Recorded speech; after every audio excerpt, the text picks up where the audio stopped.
Eu tive esse prazer e essa honra de poder conversar com o professor Karnal no escritório dele, que é muito bonito, é cheio de vidros por todos os lados.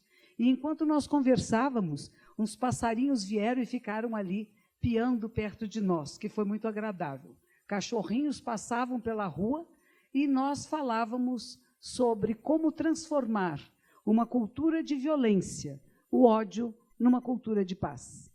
Como é que nós podemos? Não é que nós não vamos sentir raiva, é natural do ser humano ficar enraivecido por coisas que nos parecem impróprias. Mas o que nós fazemos com isto?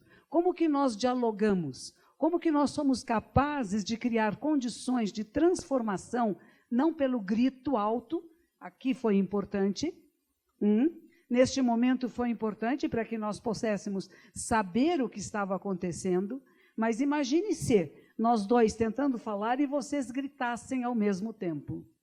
E isso está acontecendo.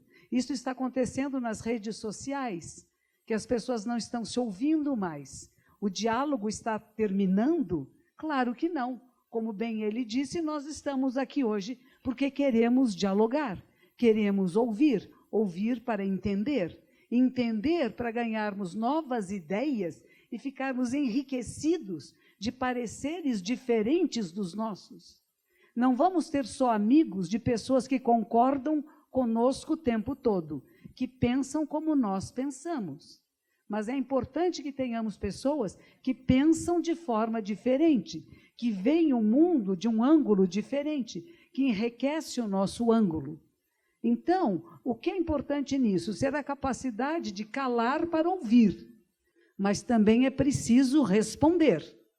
E que seja uma resposta e não uma reação nervosa, não uma reação sem pensar daquilo que você vai dizer. Então, o nosso encontro, mais ou menos, foi isto. Como que nós transformamos uma cultura que está ficando muito violenta, que as pessoas estão ficando muito bravas e impacientes umas com as outras, que não querem deixar o outro ouvir e se manifestar. E, ao mesmo tempo, como é que nós podemos colocar a nossa palavra, o nosso pensamento, que pode se opor ao pensamento do outro, respeitosamente. Então, eu queria pedir a vocês, que são tantos aqui, que não falem palavrões bonitinhos. Não escrevam palavrões nas suas redes sociais. Não insultem as pessoas dizendo você é burro, louco ou ignorante, porque não concorda comigo. Mas que vocês tenham habilidade de demonstrar o seu ponto de vista.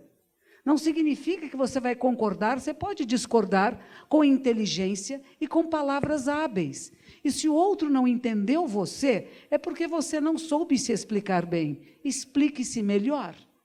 E outra coisa que me pediram, e que em todos os lugares que eu vou, eu digo às pessoas, não cometam suicídio. Eu vou falar de novo. Não cometam suicídio. Não há nada pelo qual matar ou morrer. Há pelo que se viver. Tem aumentado muito o número de suicídios no Brasil, no mundo. Nós temos que viver por aquilo que nós acreditamos e pelo que não acreditamos. Nós transformamos a realidade com a nossa presença, com a nossa vida, com o nosso pensamento, com a nossa palavra, com a nossa atuação no mundo. Se não está bom, o que você faz para que fique melhor? Não espere que caia do céu. No budismo nós dizemos, estamos todos nas mãos de Buda. E meu mestre dizia, seja essa mão. Você é a mão sagrada no mundo. Como que ela se manifesta? E você pode escolher. Você pode escolher fazer da sua vida um inferno ou o céu. E eu vou contar só essa história para terminar minha pequena fala. Havia um samurai que estava sentado embaixo de uma árvore. Um samurai muito violento e muito forte. E passa um monge na frente dele. E o samurai diz, eu não acredito nessa balela de céu e inferno.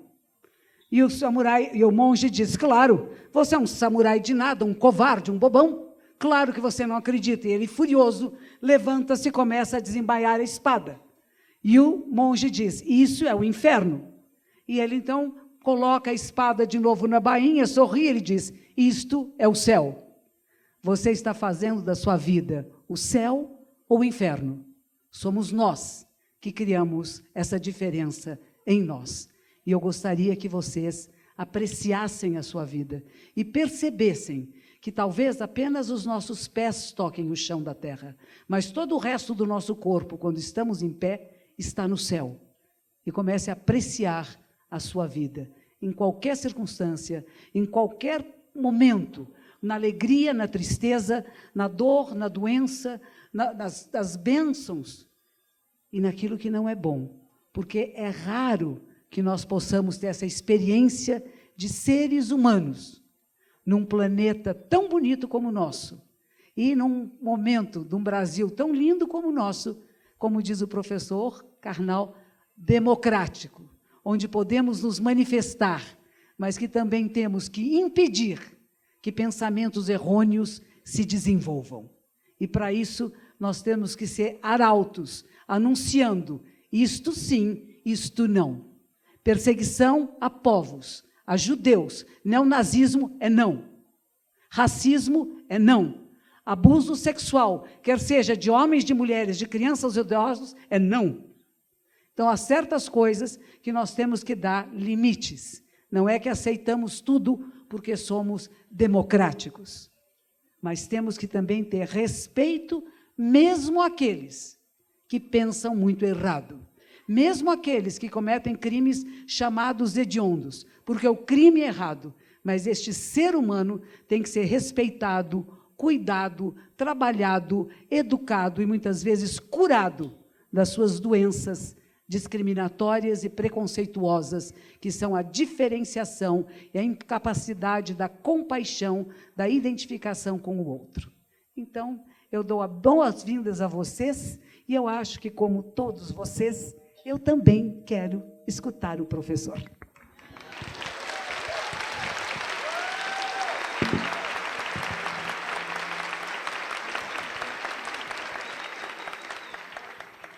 A primeira coisa que acontece quando eu estou ao lado da Monja Cohen, aconteceu quando eu a convidei a dar uma palestra há 10 anos, um curso, quando aconteceu no meu escritório, a primeira coisa que acontece de novo aqui ao ouvi-la, eu tenho vontade de ser melhor. Ao contrário dela, o meu controle sobre a minha raiva é baixo e facilmente superado. Eu perguntei a ela no meu escritório, e está no livro, quando eu, que com frequência no meu quarto, bato com violência a perna na quina da cama sob o edredom. E desfilo naquele momento todas as palavras que podem nascer. E jamais consegui pensar objetivamente. Houve um encontro de uma massa orgânica com uma massa inorgânica, houve ruptura de vasos sanguíneos, o cérebro está recebendo informações de dor, mas não há nenhuma culpa de ninguém além do meu descuido. Eu não consigo. Eu insulto a cama, eu insulto o Brasil, eu insulto a presidência da República, eu insulto todos, tenho muita raiva até que a dor passe. A monja deu uma pista que está no livro. Sinta a raiva, sinta a dor, mas não manifeste ódio com a fala. Mal ela falou isso, naquela mesma noite eu dei a maior topada na minha cama e eu comecei a exercer isso. Topei, eu disse, eu estou com dor, a dor está intensa, eu estou sentindo, eu tenho impulsos de dor, mas é só dor. A cama não tem intenção nem consciência de me atingir. Funcionou essa vez. Funcionou. Pequenos gestos não épicos, não extraordinários, de saber que eu posso sentir momentos de raiva. O exercício muito grande que temos ao longo da vida de buscar o equilíbrio. A sabedoria que eu procuro atingir antes de encerrar essa vida. A ideia que saiu de Sartre, na peça Entre Quatro Paredes, quando ele imagina pessoas numa espécie de inferno claustrofóbico e uma personagem diz que o inferno são os outros. Nós mudamos a ideia porque tanto para alguns ramos da filosofia quanto para a grande maioria da ideia budista, o inferno começa a ser gestado, como no exemplo da história da monja, começa a ser gestado por nós mesmos. O inferno é uma opção de entrar em um discurso de ódio, O inferno é uma opção de eu ceder à raiva. O inferno é uma opção de eu transformar aquilo que eu discordo em um movimento destrutivo de aniquilação do outro. Então, o primeiro ponto é, naturalmente, desarmar pela consciência, pelo exercício, pela meditação, pela sabedoria, essa bomba relógio que nosso eu, nosso narciso, nossa vaidade produz em nós. Bomba relógio que faz com que as pessoas, como eu sempre lembro, sejam capazes de perseguir um homem que cortou a sua frente. Sejam capazes de ir atrás de um carro que cortou, arriscando o carro, sua família e a si próprios, por causa de um gesto passageiro, irrelevante, mas que feriu o meu narciso. E eu entrei em um círculo de diálogo com a raiva ou descuido do outro. Já contei uma vez em um vídeo que, indo a Campinas com um colega, quase entrando no pedágio, um homem cortou a minha frente e eu freiei bruscamente. E esse homem, além de ter cortado a frente, ele apontou o dedo médio em posição isolada para fora do vídeo. E com isso, meu amigo me perguntou, o que você vai fazer? E eu consegui naquela hora ter a sabedoria de brincar com ele, dizendo, o dedo dele é fino e pequeno, não me seduziu, não deu vontade de ir atrás, não suscitou o desejo, eu vou esperar um dedo mais imponente. No momento que eu consigo brincar com a minha própria vaidade, que é imensa, como eu disse a uma entrevistadora que me perguntou, a exposição pública, Leandro, te tornou vaidoso? Absurda essa ideia. Acho uma ideia ridícula que eu tenha ficado vaidoso com a exposição, sempre fui. A exposição pública apenas garantiu que as pessoas entendessem o que eu sempre achei que eu era. Minha vaidade é muito mais antiga do que a mídia, e é esse o problema dela. E ela vai sobreviver à mídia e a tudo. Ou seja, ter consciência que somos seres vaidosos. Ter consciência que o meu eu determina tudo em uma posição diante do mundo. Ter consciência que eu saboto muita coisa através do meu orgulho. Ter consciência de que as coisas dão errado, porque eu não sou o centro do universo, nem sou onipotente, nem onisciente, é um exercício não apenas de crescimento pessoal, mas um exercício que me liberta da dor de estar escravizado a mim mesmo. O primeiro tirano, o primeiro problema que nós encontramos é aquele tirano interno. E essa é uma questão que, lendo e tendo estudado várias fontes budistas, muitos filósofos, várias escolas que se aproximam do budismo ou dialogam com o estoicismo, lentamente você vai percebendo que é um exercício de domesticação pessoal, de uma ilusão do eu, que vai se agarrar à minha consciência, e eu tenho que me libertar exatamente dela. E eu me liberto dela, me libertando dessa vaidade, me libertando da raiva, me libertando de pequenas coisas que eu procuro seguir e que a monja diz. Não escrever o palavrão porque ele contém uma capacidade de agressão que atinge a pessoa e atinge a mim. Como eu disse, citando a um monge que conheci em Wutaishan, na China, quando eu atiro uma brasa cheia de raiva em alguém, talvez eu atinja a pessoa com a minha palavra, que é a brasa incandescente. Mas em 100% dos casos eu queimo a minha mão. Então o problema não está apenas em ser compreensivo com os outros, não por uma caridade ou uma compaixão externa, mas por uma educação interna que coloca no meu caminho, como me ensinou um religioso jainista na Índia, que coloca no meu caminho pessoas difíceis para que eu queime karma. E algumas pessoas queimam karma em 3º grau, rapidamente e com intensidade. Toda vez que alguém me enfrenta, toda vez que alguém discorda de mim, ela está sugerindo que eu saia da minha zona de conforto. Está sugerindo que minha vaidade não me domine.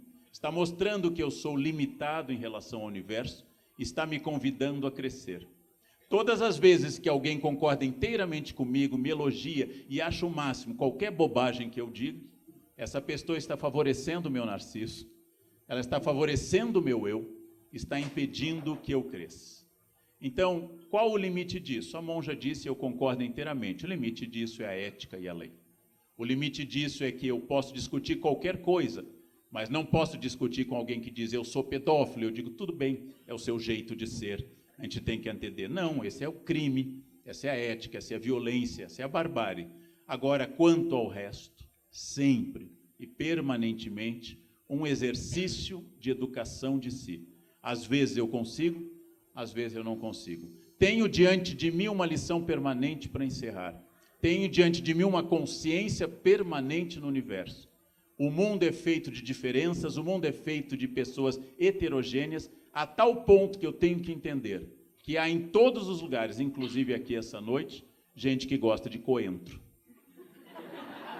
Eu tenho que entender que há seres humanos que gostam de coentro, compram aquilo, colocam na comida dos próprios filhos e se acham felizes. No momento que eu entender que há um ser humano que considera essa erva malévola uma coisa boa, eu vou ter entendido que o meu não gosto pelo coentro diz respeito apenas a mim, exclusivamente a mim, e que eu não posso impor a ninguém um outro gosto, uma outra postura. Dessas coisas pequenas, as coisas grandes, o que me incomoda revela sobre mim, por isso que nós optamos por um título que inverta a frase de Sartre, optamos por um título que aponte para, em primeiro lugar, uma consciência de si.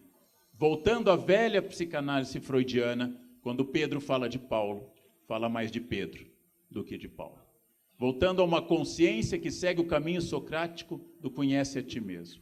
Na chave de leitura que eu fizer da chamada maiêutica socrática, conhecer-se, conhecer ao mundo, começa sempre internamente pela minha consciência. Então essas são questões centrais que eu tive o privilégio de debater e traduzir em um livro que se pretendeu despretensioso, de linguagem linear, para não trair a vontade de parecer culto, erudito ou profundo e usar essa desculpa apenas para exibir o meu Narciso ou o Narciso da monja. Então o livro se pretende e vai do início ao fim, tomado por uma linguagem muito linear, muito tranquila para expor as nossas ideias.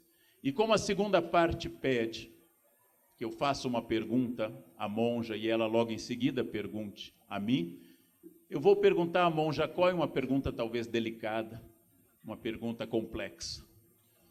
Todos os ensinamentos budistas que eu tive acesso em todas as tradições, Theravada, Lamaísta, Zen, etc., eles apontam para a consciência de que meu eu não é central, de que eu tenho que eliminar essa consciência da minha vaidade, que eu tenho que me apegar a um esvaziamento para que eu atinja ao grande objetivo. A monja Coen é há muitos anos a face mais visível do budismo no Brasil. A monja Coen está como Deus em todo lugar, em todas as mídias. Eu a encontrei no avião, eu encontro em todos os lugares. Às vezes eu fecho os olhos e a monja Coen está do meu lado. A monja Coen tem mídia garantida, a monja Coen tem muita gente que a procura, a monja Coen é um dos motivos para esse ambiente estar lotado. Então fica aqui a pergunta complexa: como lidar com essa veneração, às vezes até idolátrica, à sua pessoa e aos seus ensinamentos, e conciliar isso com a sua opção radical, profunda e generosa com o budismo? Como não ficar vaidosa com tanta gente lhe achando o máximo, monja? Como evitar isso, por favor? Como você diz, eu concordo com eles. Não, a gente trabalha muito no budismo, e acho que é isso que o professor falou, de trabalhar o não eu. Então, tem um eu que a gente estabelece desde que nasce, que a gente vai criando a partir das relações com nossos pais, familiares, etc. Esse nosso eu que quer ser reconhecido, aprovado, amado, e vocês me dando isso, me dão alegria, com certeza. Não estamos jogando tomates nem ovos, que é uma coisa bem agradável. Mas eu nunca penso, eu sou isto. Aquela menina que nasceu naquela casa, naquela família, ela acabou encontrando elementos e procura que teve sobre qual é o sentido da vida, o que estamos fazendo aqui, onde está o chamado Deus, ele existe ou não, o que é, e qual o sentido que eu dou à minha vida. E nesse processo, Passei por muitas e muitas experiências até que eu encontrei o Zen Budismo. E quando eu encontrei o Zen Budismo, eu comecei a perceber que toda a minha história faz parte de uma tapeçaria na qual ela estava sendo feita e eu nem percebia que eu era um dos atores dessa tapeçaria. É como se o mundo me puxasse, me empurrasse, e eu ia apenas fazendo as coisas. E um determinado dia eu disse, não, mas eu posso criar essa tapeçaria e fazer. E eu encontrei nos ensinamentos de Shakyamuni Buda um alicerce muito grande para aquilo que vai ser o que eu vou chamar, e que nós chamamos, o eu verdadeiro. O eu verdadeiro está sempre presente, mesmo no eu menor, mesmo nas nossas vaidades, mas existe alguma coisa maior do que isso. Então, eu não fico presa dizendo, eu faço, eu sou o máximo. Eu descobri que tem ensinamentos maravilhosos, que durante muitos e muitos anos eu passei para grupos pequenos de pessoas. O que eu falo não é invenção minha. Eu não criei o budismo. Eu sou apenas uma pessoa que representa uma tradição religiosa muito antiga, de mais de 2.600 anos, na qual eu encontrei afinidade, e eu descobri que esses ensinamentos me deram liberdade, me fizeram ser mais leve, mais alegre, mais capaz de que não sinta raiva nem nada, mas como que eu volto da raiva, eu centralizo com mais rapidez. As coisas me tiram dos meus espaços de conforto, mas eu sei voltar a um lugar que é vazio, de uma identidade fixa ou permanente. Então, como bem o professor Karnal dá esses exemplos maravilhosos disso, de quem conhece a si mesmo não é ofendido. Como também não fica vaidoso, porque eu sei quem eu sou e que eu não sou tudo isso que vocês estão projetando em mim. Eu me conheço em grande intimidade. Eu sei os meus lados obscuros. Eu convivo com eles. Eu não quero escondê-los nem abafá-los. E uma coisa que a minha superiora me dizia no mosteiro, e que acho importante, ela diz, o avesso da roupa tem que ser tão bonito quanto o direito. Será que o que eu faço quando eu estou sozinha, e quando nenhum de vocês está na minha frente, é tão bonito e coerente como quando eu estou aqui? Esse é o meu propósito, de acessar esse estado. Então, não sou um ser maravilhoso e perfeito. Quando eu cheguei ao Brasil, quer dizer, mestra, eu não sou mestra de ninguém, eu sou apenas uma pessoa que estudou um pouquinho mais do que algumas pessoas o budismo, ou que praticou por algum mais tempo, e descobri que esta prática é libertadora. Aliás, como eu venho de uma geração que passou pela época de um governo ditatorial militar, eu achei que quando eu voltasse ao Brasil ia ser presa, porque eu me tornei uma revolução viva, porque o meu olhar para a realidade mudou, através de perceber que cada ser que eu encontro é um ser semelhante a mim, não igual, e que sou capaz de ouvir, de compreender, de respeitar, mesmo aqueles, como eu já disse antes, que cometem crimes hediondos, porque são pessoas que precisam de ajuda. Então, eu não odeio pessoas, mas eu não considero adequados certas atitudes, palavras e pensamentos. Isso não me torna melhor do que ninguém. E, aliás, a última tentação de Buda é quando o rei dos demônios, diabo, como aquilo que separa e divide, que é dual, chega a ele e diz, agora você é o máximo. Você é o grande ser iluminado. E ele, que não era tolo, que não ia cair nessa armadilha, põe sua mãozinha na terra, terra de humus, de humildade, e diz, eu não sou melhor nem pior do que ninguém. A terra é minha testemunha. E parece que existe um livro de alguma tradição sagrada que fala que viemos da terra do pó e ao pó voltaremos. Então, nunca esquecer o que somos nós. Muito obrigada.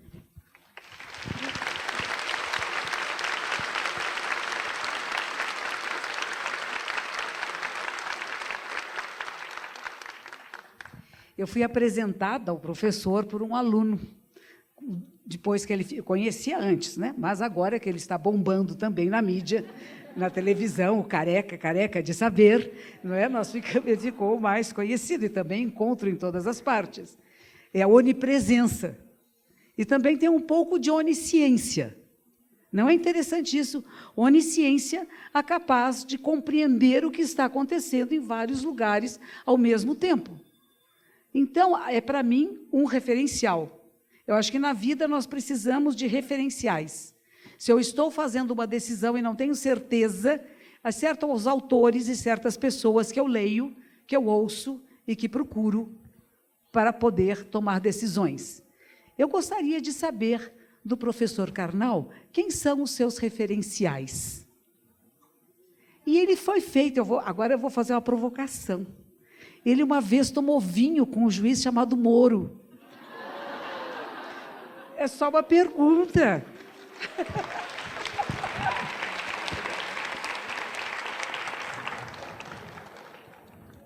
As minhas referências de formação, além das óbvias, pai e mãe, elas têm a ver com um ambiente específico e têm a ver com uma vida em que a sedução do conhecimento e do conhecimento de livros foi muito grande. Então, quando eu olho para as minhas fontes formadoras, identifico, inclusive pela minha longa experiência religiosa com a Igreja Católica, identifico, por exemplo, a Bíblia, identifico o livro de Jó, o Evangelho de João, que eu sempre admirei, o de Lucas, que é tão enfático na caridade e no amor. Sempre cresci lendo esses textos, refleti muito e até hoje considero esses textos referenciais.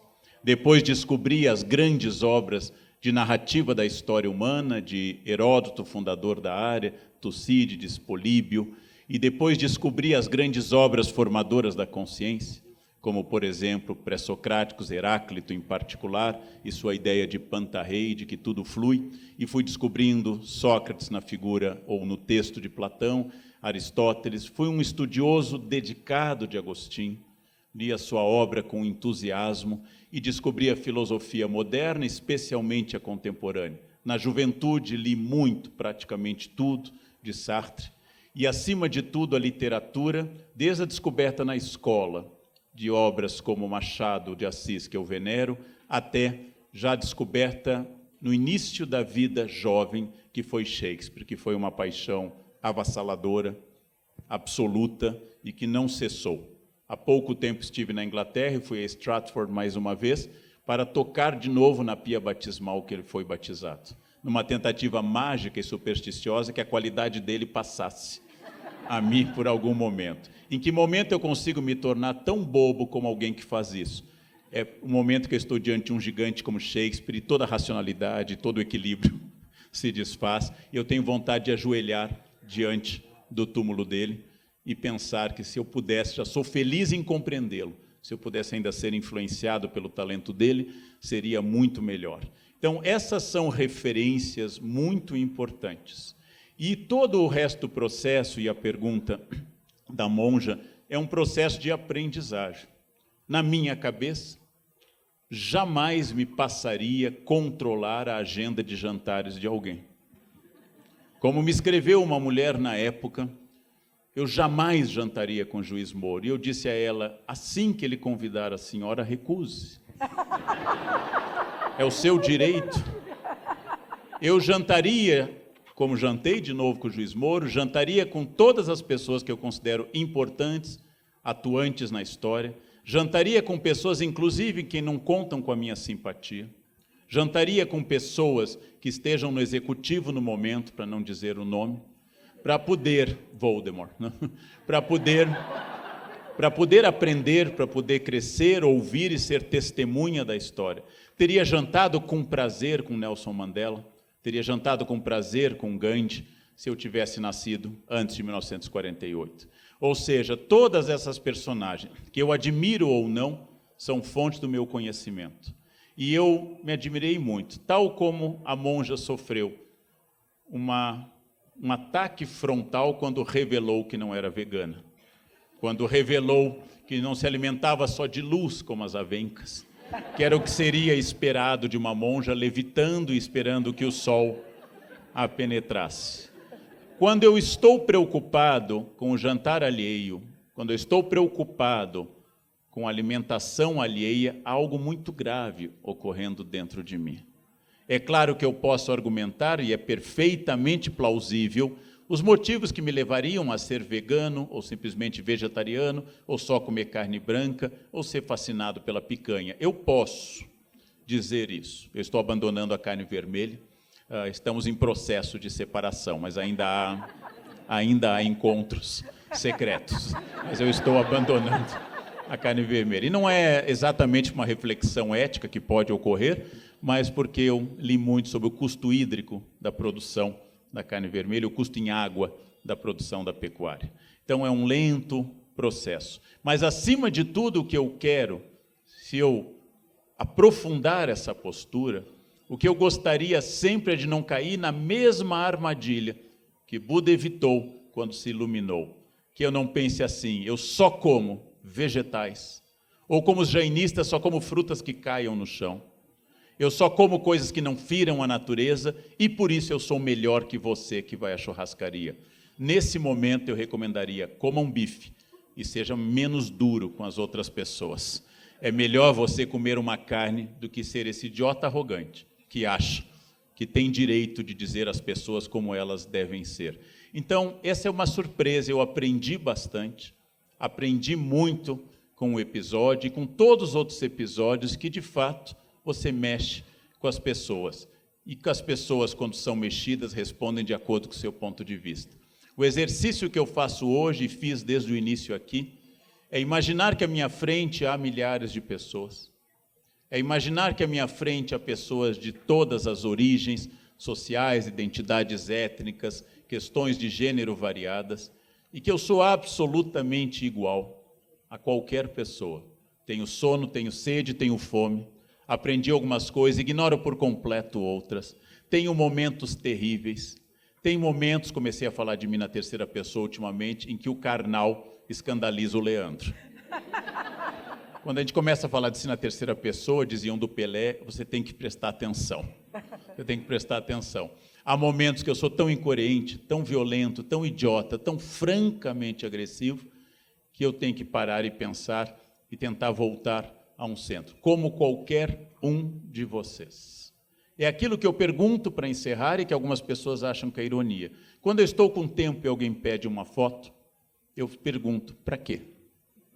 Quando eu não tenho tempo, eu tiro a foto, mas quando eu estou com tempo, eu pergunto, para quê? Ah, porque eu gosto da sua obra. Então, leia.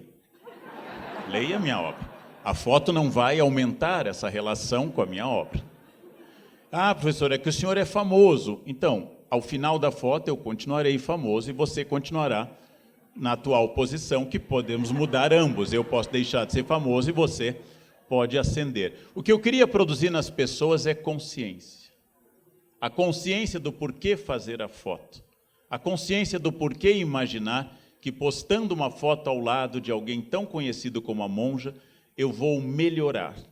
Ou vou transmitir a espécie de fantasia de que estando ao lado de uma pessoa importante, as pessoas vão dar likes e eu vou ser melhor.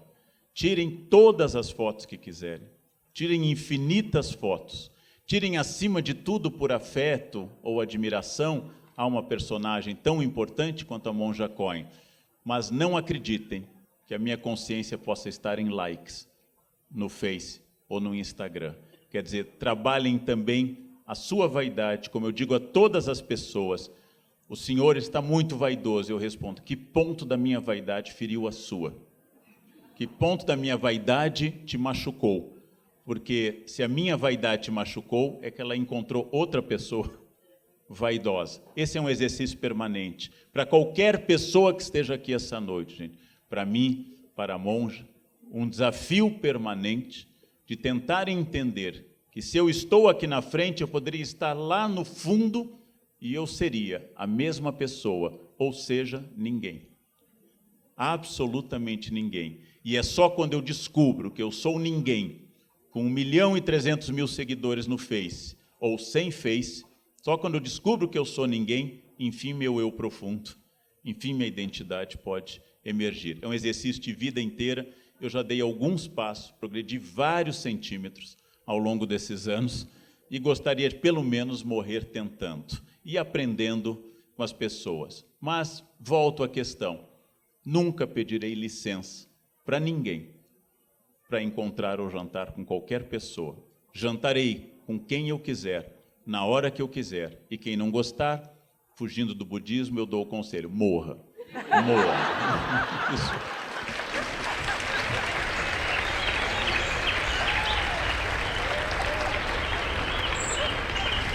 Obrigado. O Morra Monja foi retórica, não desejo.